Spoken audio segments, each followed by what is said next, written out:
You know I'm your parent and I'm gonna enter anyway. So, excuse me! Excuse me! Hey, what? It's not 7 yet! Meet you is after study! Get off me! What are you doing? What are you doing?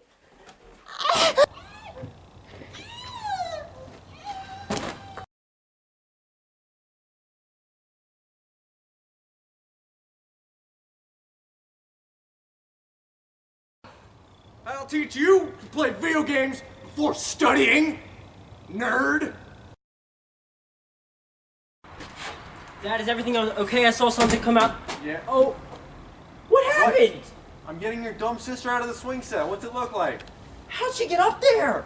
She flew up. I threw her out the window. Come on. Go grab my hoodie inside. It's freezing out here. The cold is what you're worried Just about. get right? it. Oh my goodness.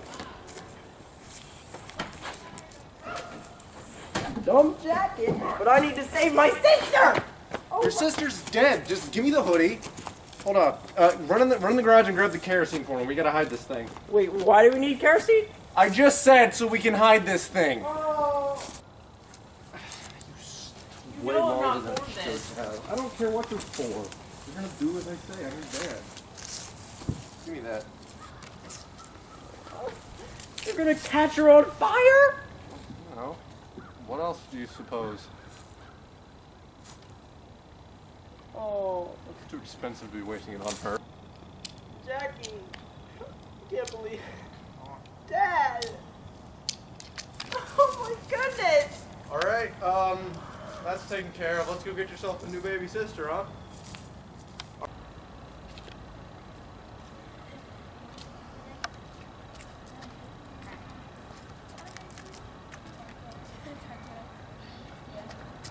Wham! What are you? Wham!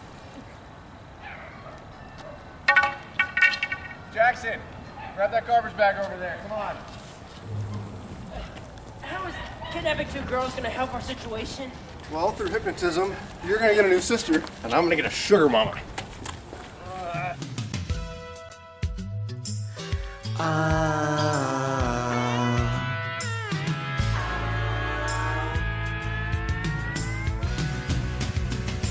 Whatever happened to predictability?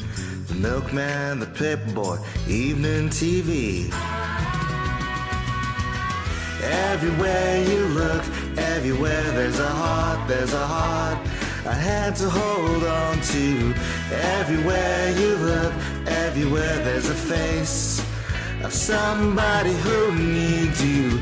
Everywhere you look. When you're lost out there and you're all alone, a light is waiting to carry you home. Everywhere you look, everywhere you look, shoot-a-bop-ba-dow.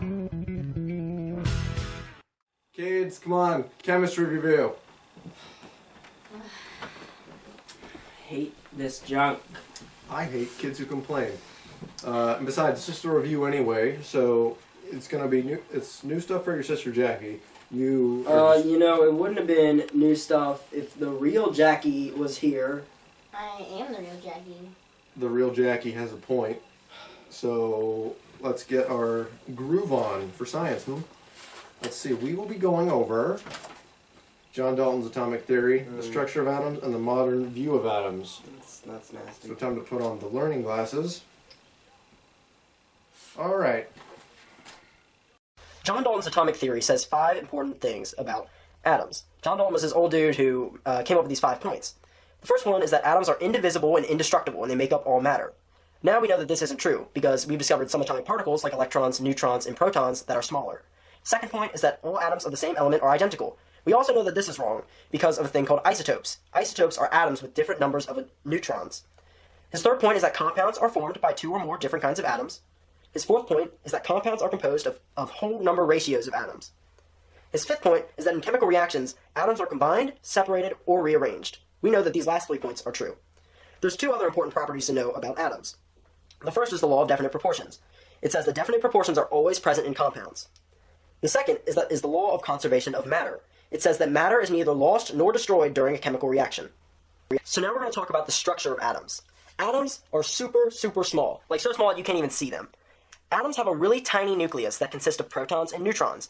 We know this through Rutherford's gold foil experiment, where he shot alpha particles into a gold atom and realized that some of them deflected back, meaning that some of them hit a very small nucleus, but most of them went straight through, showing that atoms are mostly empty space. Atoms also have something that we now know as the electron cloud. It, of course, has electrons in it, which have a negative charge, and it also has over 60 subatomic particles that have been discovered over the years within the electron cloud. We know that subatomic particles existed in the first place through a process known as radioactivity. We discovered alpha particles, beta particles, and gamma rays that all come off of atoms. Here's an example of an atom that you'd see on the periodic table. This is copper. Its symbol is Cu. Its atomic number is 29, which is on the top. The atomic number always represents the number of protons in an atom. The bottom number is the atomic weight. It looks like a very difficult number because it includes the average masses of the different isotopes that exist in nature.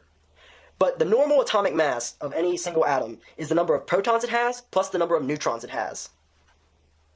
Alright, and that's about the end. Jack, can you come here for a minute? Hold up. The sugar mama wants me. I'm sure my sandwich is ready. I gotta put my spectacles of science away. Jackson, you're in charge of the lesson for a while. I'll be back in a bit.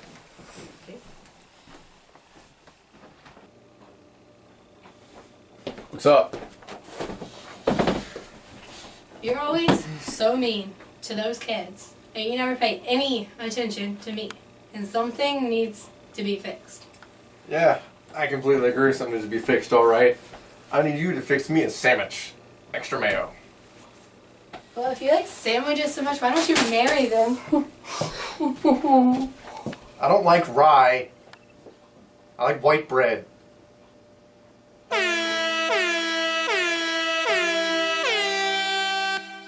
Alright, so do you understand everything about like where the electrons are in the atom, valence electrons, electron configuration, all that stuff? Yeah, I think so. I mean, you gotta be good at it. Like, you had to be so good that you could like teach it back to me, like, to please our father. Yeah, I think I can do this. Alright. Where are electrons located? Well, light's interaction with matter provides important information about the energy and location of electrons in atoms. That's not really our focus today. The Bohr model is our focus today.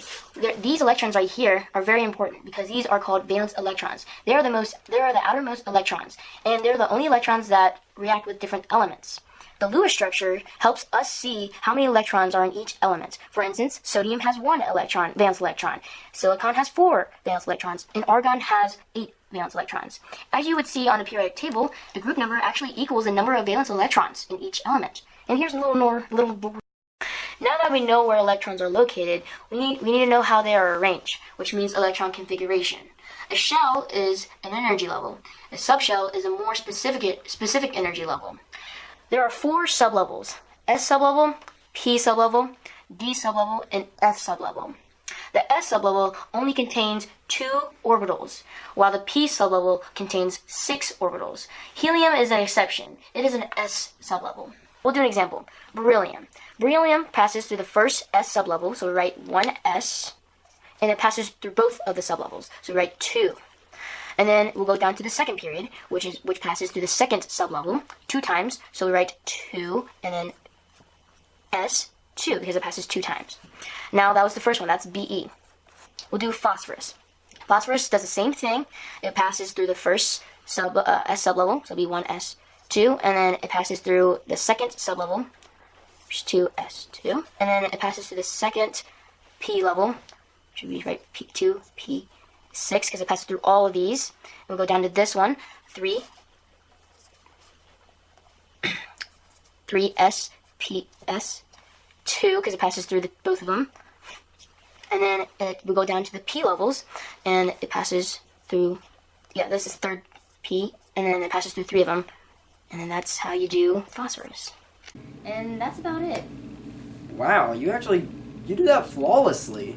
Yeah, but Father's really strict. Yeah. And I don't want him to teach us another lesson.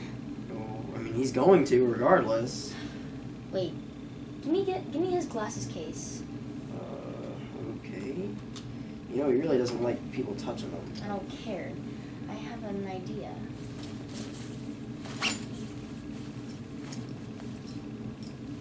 Utensils? Yeah.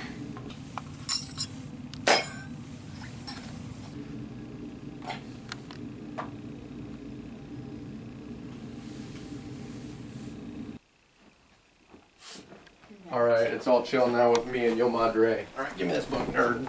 Okay. Alright, next section. Now we grab the lenses of learning.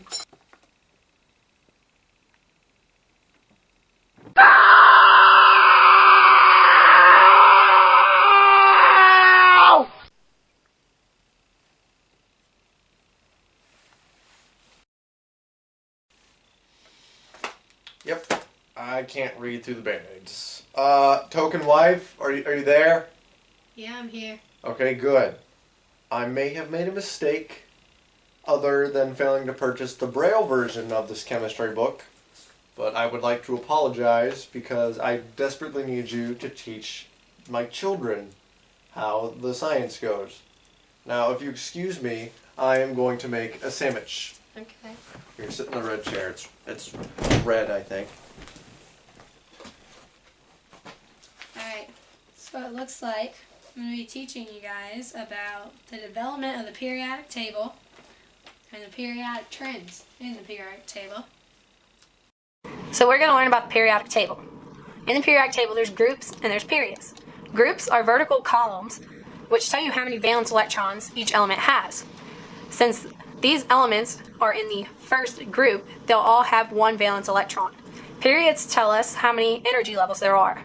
All of these elements will have 2 energy levels because they're in the second period. But how did we get to know this pattern for arranging all these elements?